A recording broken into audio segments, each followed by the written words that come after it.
আসসালামু আলাইকুম বন্ধুরা, আশা করি সবাই সুস্থ আছেন। বন্ধুরা, ইরান এবং যুক্তরাষ্ট্রের মধ্যে যে কোনো ধরনের দীর্ঘকালীন যুদ্ধবিরতি বা ৬০ দিনের যে যুদ্ধবিরতির চুক্তির কথা বলা হচ্ছে, এখানে অন্যতম ইরানের প্রধান শর্ত ছিল লেবাননকেও এই যুদ্ধবিরতির অংশ করতে হবে। মানে ইরান যুদ্ধবিরতিতে একা থাকবে বিষয়টা এরকম নয়, লেবাননেও কোনো ধরনের হামলা ইসরায়েল করতে পারবে না, এর অন্যতম শর্ত ছিল। যদি লেবাননে হামলা চলে, ইরান কোনো ধরনের যুদ্ধবিরতির চুক্তিতে আসবে না, এমনকি পাল্টা হামলাও করবে। ইরান এই হুমকি যেমনটা দিয়েছিল তেমনটা বাস্তবায়নও করেছে। কিছুদিন পূর্বেই লেবাননে হামলার প্রতিশোধের অংশ হিসাবে ইসরায়েলে তারা হামলা করেছিল।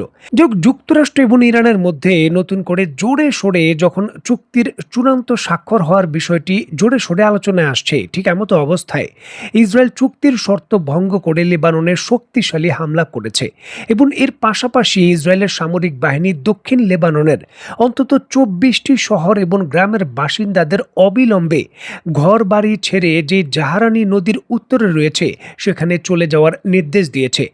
যুদ্ধবিরতির চুক্তি অনেকটা লঙ্ঘন করে লেবাননে নতুন করে শক্তিশালী ইসরায়েল যে হামলা করেছে, আকস্মিক হামলা, এই হামলায় বিভিন্ন স্থানে অন্তত লেবাননের ৫ জন নিহত হয়েছেন এমনটা খবর পাওয়া যাচ্ছে এবং এই তালিকায় একজন মেয়রও রয়েছেন।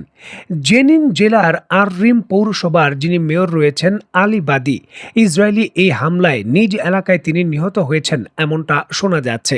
দেখুন, ইসরায়েলের সামরিক বাহিনী দক্ষিণ লেবাননের বিভিন্ন অঞ্চলে শক্তিশালী হামলা করছে এবং সেই হামলা এখনো অব্যাহত রয়েছে। অনেক সামরিক বিশেষজ্ঞরাই বলছেন যে ইরান এবং যুক্তরাষ্ট্রের মধ্যে যাতে কোনোভাবে কোনো চুক্তি না হয় এবং এই যুদ্ধ যাতে বন্ধ না হয় সেটা নিশ্চিত করার জন্যই হয়তো ইসরায়েল এই হামলা করছে লেবাননে।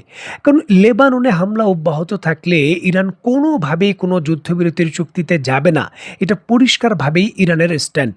আর এই জন্যই সরাসরি কোনো বাধা না দিয়ে লেবাননে হামলার বিষয়গুলোই এই চুক্তির প্রতিবন্ধকতায় বড় ধরনের কিন্তু একটি পদক্ষেপ হিসাবে দেখা হচ্ছে।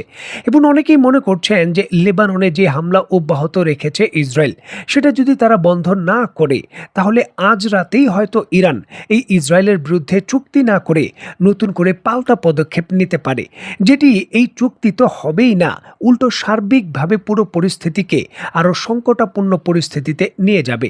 তবে যুক্তরাষ্ট্র লেবাননের এই হামলার বিষয়কে কেন্দ্র করে এখনও আনুষ্ঠানিকভাবে কোনো মন্তব্য করেনি। যুক্তরাষ্ট্র লেবাননে হামলার বন্ধকে কেন্দ্র করে কী ধরনের পদক্ষেপ নেয় তার উপরও কিন্তু ইরান এবং যুক্তরাষ্ট্রের মধ্যে যে সম্ভাব্য চুক্তির বিষয়টা রয়েছে তার ভবিষ্যৎ হয়তো অনেকটা নির্ভর করবে।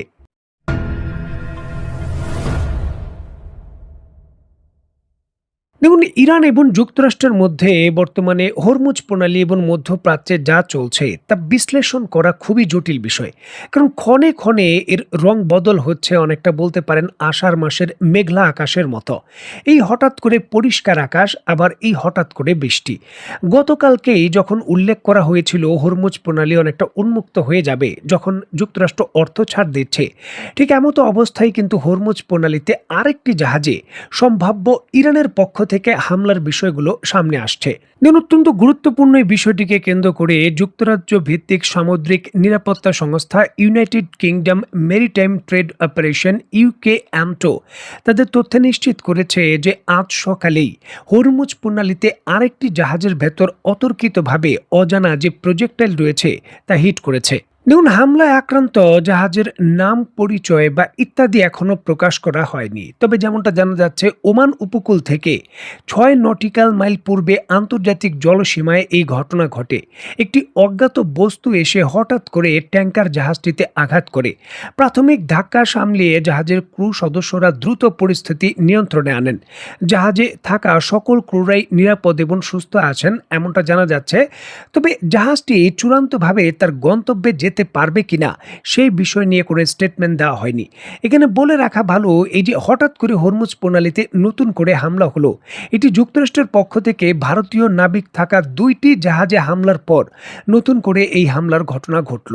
এখন এই জাহাজটির গন্তব্যস্থল কোথায় ছিল, ইরানি বন্দরে নাকি হরমুজ প্রণালী থেকে বের হতে চাচ্ছিল, সেই বিষয়ে সুনির্দিষ্ট তথ্য পাওয়া যাচ্ছে না। হতে পারে যুক্তরাষ্ট্রের পক্ষ থেকে অ্যাকশন নেওয়া হয়েছে, বা হতে এমনটাও পারে যে ইরানের পক্ষ থেকে হরমুজ প্রণালী ক্লোজ ঘোষণা করার পর এই জাহাজটি তেল নিয়ে হরমুজ প্রণালী পার হতে চেষ্টা করেছিল, মানে সুনির্দিষ্টভাবে যেহেতু কেউ দায় দায়িত্ব স্বীকার করেনি। তবে হরমুজ প্রণালীর পরিস্থিতি অত্যন্ত উত্তপ্ত। দুই দেশ অর্থাৎ যুক্তরাষ্ট্র এবং ইরান, দুই দেশের পক্ষ থেকেই হরমুজ প্রণালীতে তাদের শক্তি বৃদ্ধি করেছে এবং সর্বোচ্চ সতর্ক অবস্থায় রয়েছে। এখানেই কিন্তু প্রশ্ন ওঠে যে যখন যুদ্ধবিরতির চুক্তির বিষয়টি চলমান এবং চূড়ান্তভাবে সমঝোতা হয়েছে এমনটা দাবি করা হচ্ছে, এমন পরিস্থিতিতে হরমুজ প্রণালীতে এই উত্তেজনা বৃদ্ধি এবং হামলা পাল্টা হামলার ঘটনা কখনোই কিন্তু কোনো চুক্তির বিষয়ে ইতিবাচক পরিবেশের যে বার্তা রয়েছে তা কখনো বহন করে না, বরঞ্চ পরিস্থিতি আরও খারাপের দিকে যাচ্ছে এই বিষয়ে কিন্তু ইঙ্গিত করে।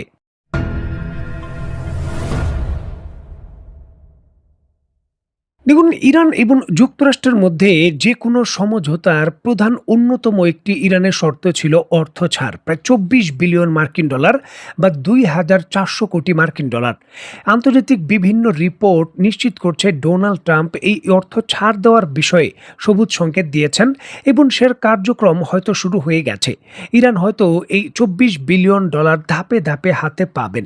এখন প্রশ্ন হলো যে এই অর্থ ছাড়ের বিষয়টা ইরানের কাছে যত গুরুত্বপূর্ণ, এর সাথে সাথে কিন্তু তার মিত্রদের রক্ষা করার বিষয়গুলোও তার কাছে কম গুরুত্বপূর্ণ নয়। অলরেডি কিন্তু যুক্তরাষ্ট্রের সঙ্গে চুক্তির বিষয়কে কেন্দ্র করে ইরানের অভ্যন্তরীণ যে গার্ডিয়ান কাউন্সিল রয়েছে তার নেতাদের মধ্যেও দ্বিমত তৈরি হয়েছে। বিশেষ করে কিছু শর্ত বা কিছু ধরনের যে অনাস্থা রয়েছে বিষয়গুলো একেবারে দৃশ্যমান। প্রশ্ন হচ্ছে, লেবাননে যেইভাবে হামলা হচ্ছে এবং ইসরায়েল যে হামলার পরিধি বৃদ্ধি করছে, এমতো অবস্থায় শুধুমাত্র অর্থ ছাড়ের উপর ভিত্তি করেই ইরান কি কোনো চুক্তিতে যাবে বা লেবাননকে কি একা ছেড়ে দেবে? সামরিক বিশেষজ্ঞরা বলছেন এর সম্ভাবনা খুবই কম। দেখুন, চুক্তি যে কোনো স্বাক্ষর হওয়ার পূর্বেই ইরান যে লেবাননের ইস্যুকে কেন্দ্র করে কোনো ছাড় দেবে না, তার পাল্টা একটি বার্তা ইরান দিতে পারে। ধারণা করা হচ্ছে যে সম্ভাব্য যদি ইসরায়েলের হামলা অব্যাহত থাকে, আজ রাতের ভেতরে নয়তো কালকেই ইরান পাল্টা জবাব দেওয়ার বিষয়গুলো বিবেচনা করতে পারে, যার প্রস্তুতি এবং ইঙ্গিত ইরানের অভ্যন্তর থেকেও দেওয়া হচ্ছে। বিষয়গুলোকে কেন্দ্র করে মধ্যপ্রাচ্যের যে উপসাগরীয় দেশগুলো রয়েছে সেগুলোও কিন্তু খুবই ভালোভাবে সতর্ক। তারাও কিন্তু গভীরভাবে বিষয়টি পর্যবেক্ষণ করছেন। দেখুন, যে কোনো ধরনের যুদ্ধবিরতির পরিস্থিতি যখন হবে বা সমঝোতা হয়, তখন উত্তপ্ত পরিস্থিতির বিষয়গুলো কম থাকে।